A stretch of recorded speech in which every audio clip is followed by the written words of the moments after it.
Hello, everybody. Welcome and thanks for joining today for our Amplify AEC Conference and Conversations live stream series.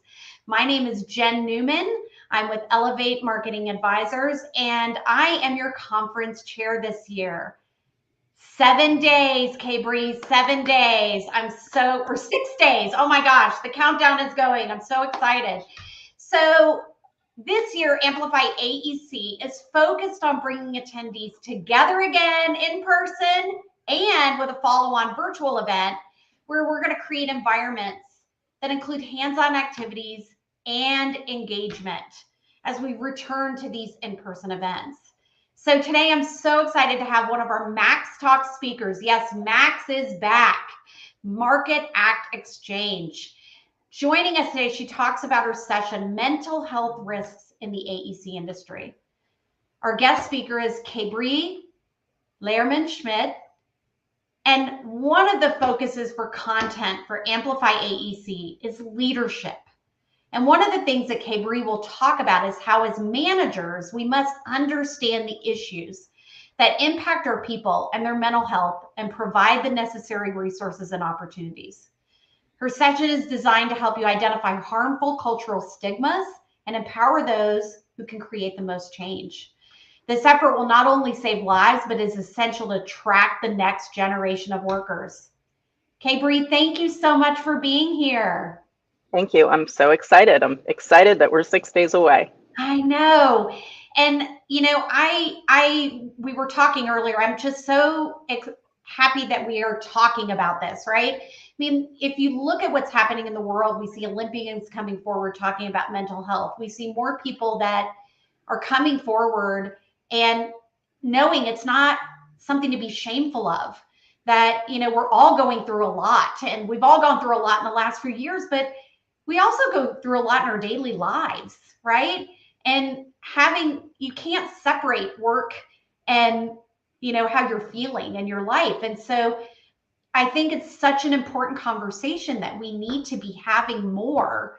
And the industry needs to catch up to having these conversations. So what you're doing is really not just helping to lead for this conference, but leading in the industry. So thank you for that.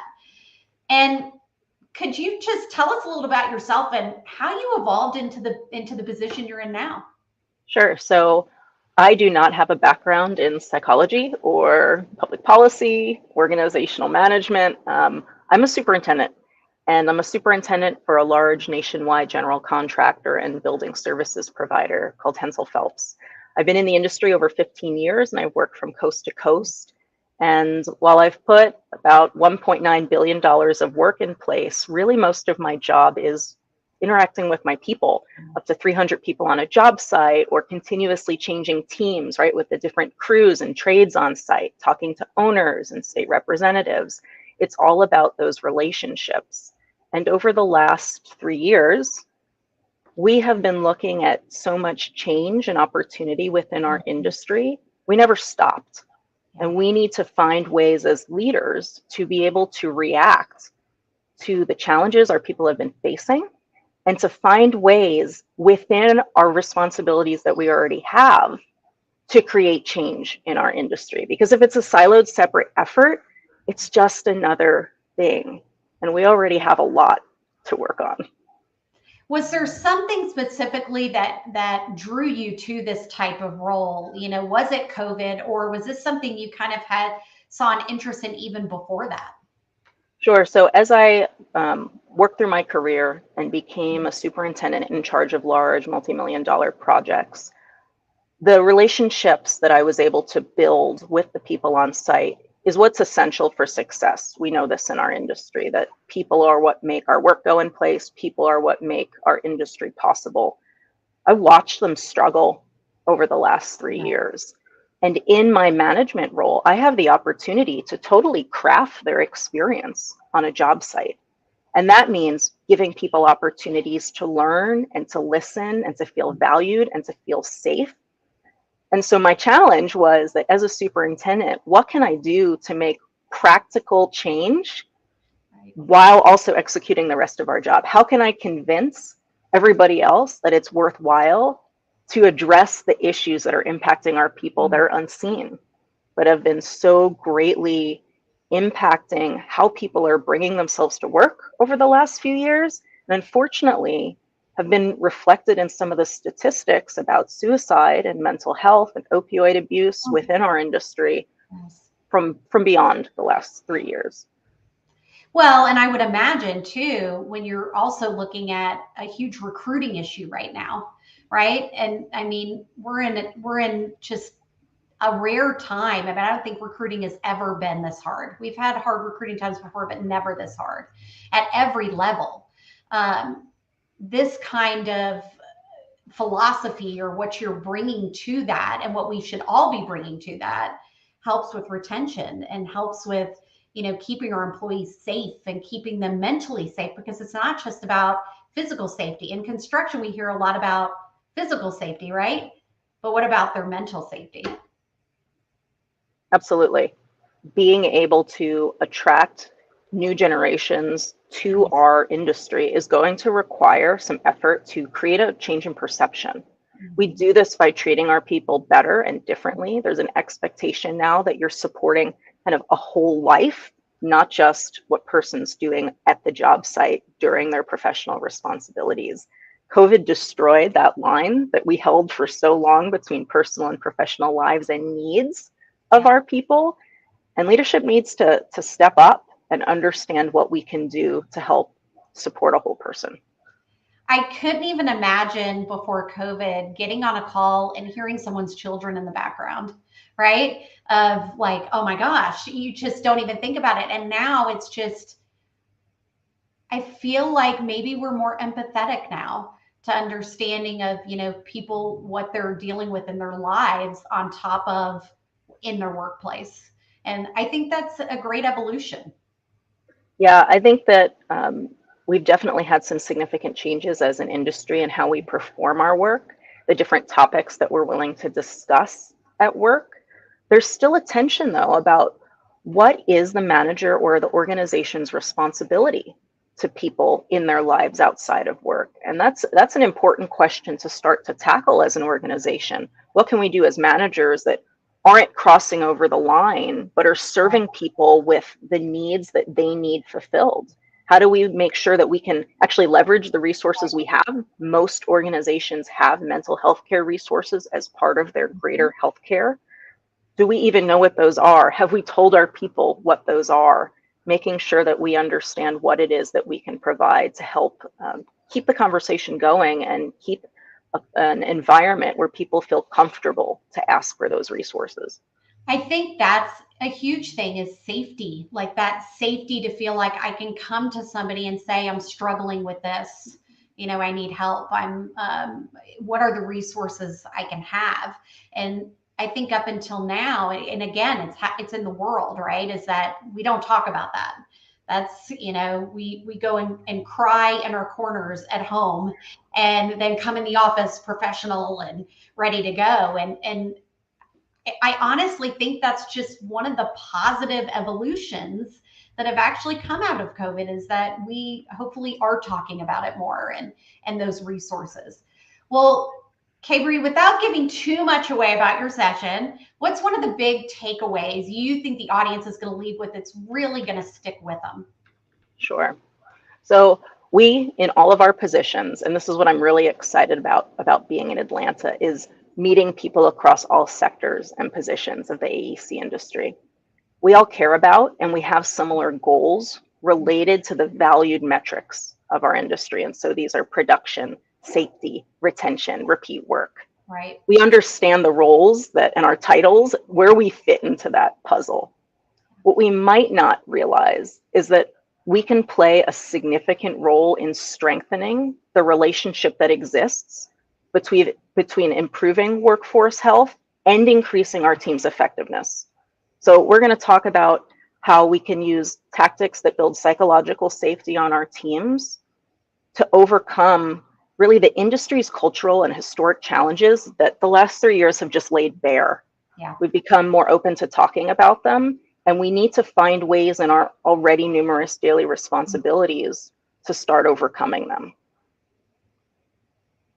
That's amazing. I'm going to just call out, somebody put a question here. Are cultural changes within organization one way of bringing better mental health into the workplace? Or are there other ways we may be overlooking? Sure.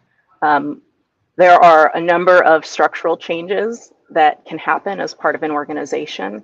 When I think of a question of what else can we be doing, a lot of organizations I've worked with as part of a suicide and construction prevention task force, they've talked about like top-down strategies of discussing the hazards, what healthcare is provided. Well, the approach that I'm coming from is I am, let's call it middle management. I'm in charge of large projects, but there's a corporate effort above me. What I am being able to talk about is how somebody in my position, how all of the managers below me can make change. And this isn't like grand organizational change. This is treating people like humans and understanding how easily we can impact their experience. And so the challenges of the industry, we have long hours, we have family separation. There are a number of risk factors that contribute to the challenges of mental health, but we need to really look hard at what we can do in our management strategies, our technical responsibilities to change the outcomes of what is effectively neutral work. Because we have statistics that show us as the second highest rate of suicide in the United States. And the cultural change I'm talking about is about the historic stigma we create with macho mentalities, with not allowing people to leave the job site because we don't see anything wrong with them. And there's a number of other statistics that align with the primary demographics at risk for suicide. Wow. Heavy, important. I mean, I think if we can even get people to start talking more about this. And so that's why we're so thrilled that you're going to be speaking on this topic, because if we start the conversation and can start creating those conversations, that evolution can happen. So we're thrilled. Well, let me ask you a couple of questions, kind of about yourself. And so what would you say was one of the best pieces of professional advice you've ever been given?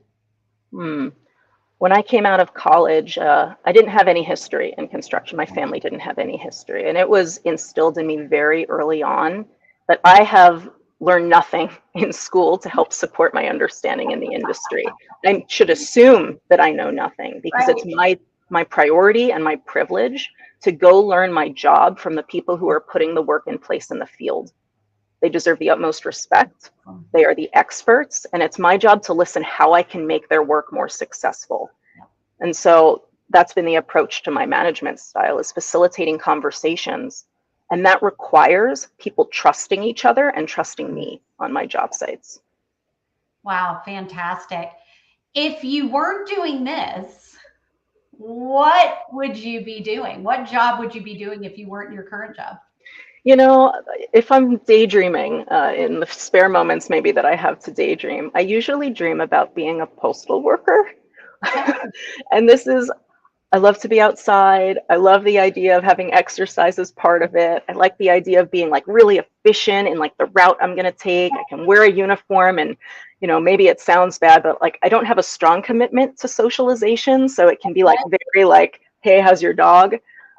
It's actually pretty close to what I do now when I reflect on it, except I expect it would be a lot less hours. That's awesome. I love it. I love it. I think that's a fun. So just to tip everybody to Amplify AEC, engage in big talk.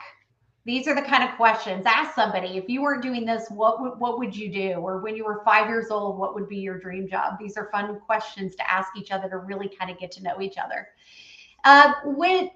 Is there any great business book or just even a book on mental health or something like that you would recommend, and why? Sure. A book that I continuously revisit is a book called The 4 Stages of Psychological Safety by Timothy R. Clark. As a field leader in construction, somebody doing work in the field and managing people in their crews doing skilled trades work in the field, it's really hard to find a book that is applicable to construction at that level, not just management theory. Like there's a ton of great TED Talks on psychological safety, but the way that the author has laid out these 4 stages to get to psychological safety in your organization is so easily translatable to all of the daily responsibilities we already have, all of the systems we already have in place. And so I found it really translatable to make immediate action. How do you make somebody feel included at work? What's in your job site orientation? Like it's a very easy way to identify how you can make impact. Wonderful. Well, everybody repeat that book name one more time so everybody can put that in their Amazon cart. The 4 Stages of Psychological Safety by Timothy R. Clark. Okay, it's in the comment section here, and we can share that as well with everybody. Sounds like a great book to if you're a manager, to buy, read, and then maybe share with your firm leadership and start the conversation. So what are you looking forward to about being in Atlanta next week? Sure. I'm from the East Coast, so it's been a little while since I've been back. I'm looking forward to having a little bit of a special me time to get to focus on this topic, to get to interact with people who are so excited about the impact they can make within their own roles within the industry. And it's sometimes nice to have a break from a 9 and 6-year-old boy on a long airplane flight. So I'm sure I'll get some other work done. Awesome. Or take a nap, you know? Oh, yes. I love airplane naps, I got to tell you. Well, I think that's fantastic. And, you know, what I really love too about this year's Amplify AEC is that we have folks that are not primarily marketing and BD people, and we're here to learn, and to be able to learn from someone like you who is in our industry as a superintendent and then delving into this, you know, incredibly important topic. I think that's exciting. You know, we also have some firm CEOs that are going to be there for panel discussions. And so really kind of expanding the networking opportunities and the opportunities to learn from people in different roles. So that's, to me, very exciting. And I think our audience is really going to love hearing from you, somebody who's in the industry, but in a little bit different role, and how what you're doing can play into what we do within our roles as well. What do you think is going to be the biggest change in the industry going into 2023?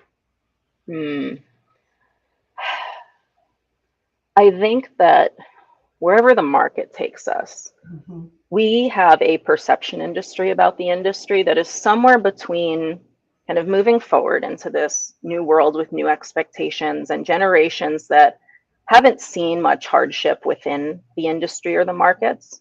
So we can't revert to old school thinking. Like I'm now in like the old school ranks, I think in my tenure of like 16 years.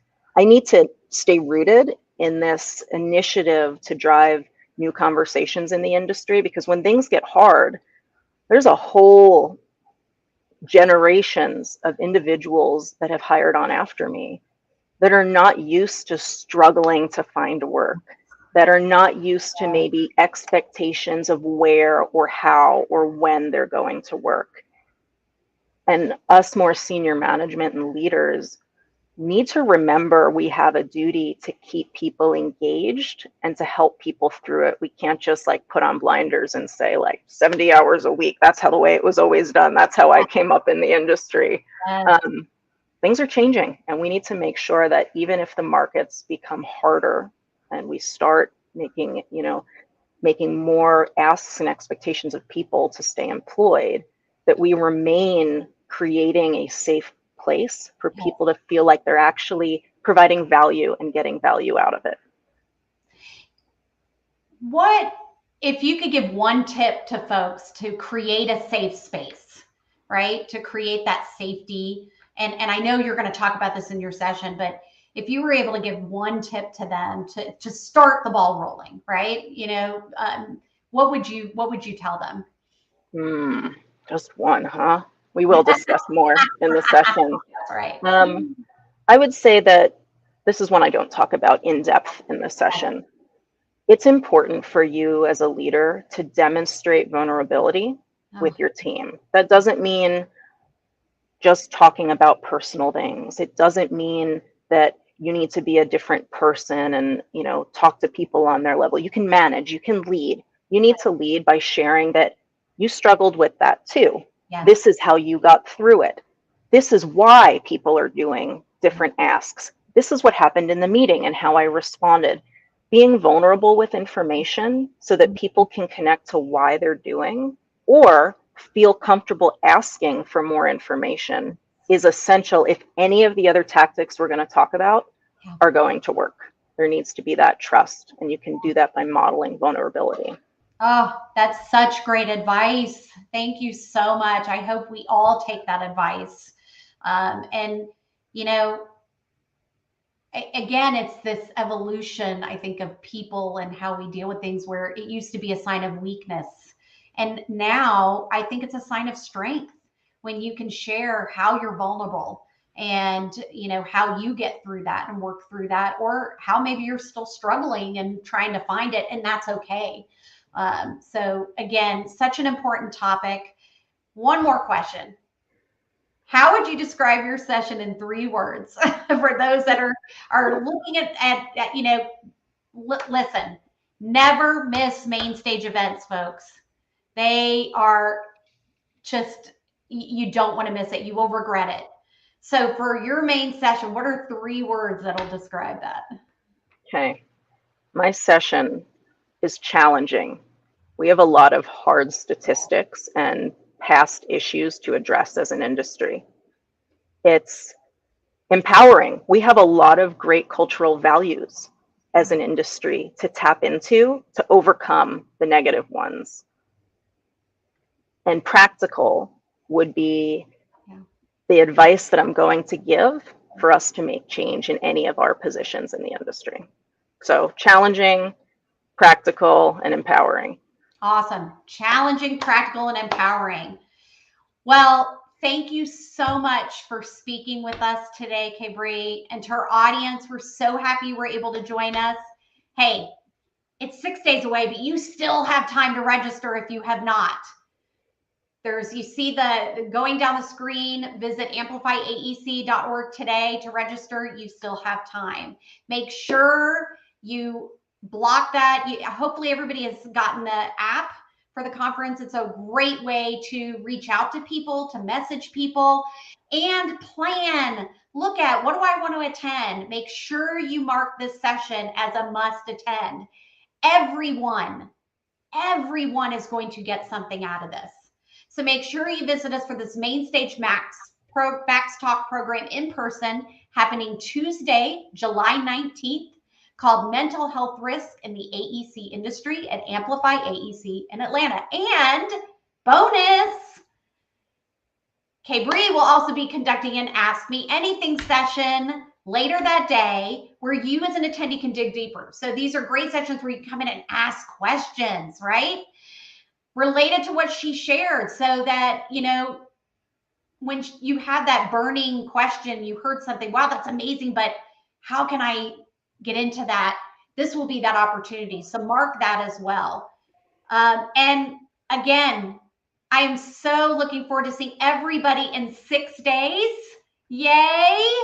Angie, I see here you said, are we getting the app to manage the sessions? Yes, please go download the app. We'll make sure, let's put in the comments how we get that app. We can download it. It's got some great information. Also check out our social media where we've had information there. Search for FSMPS events in the App Store. I really love it because I'm seeing all these people that I haven't seen in 3 years in person that I'm like, hey, let's meet up for, a cup of coffee, or, it's a great way to connect. And please be sure to visit our exhibitors, our sponsors. When you see them, thank them. These conferences can't happen without them. So that's going to be it, guys. I'm going to see you in 6 days in Atlanta. Yay! Kabri, thank you again, and can't wait to meet you in person. Yes, I can't wait. It's coming so soon. We'll see y'all there. See y'all there. Thank you.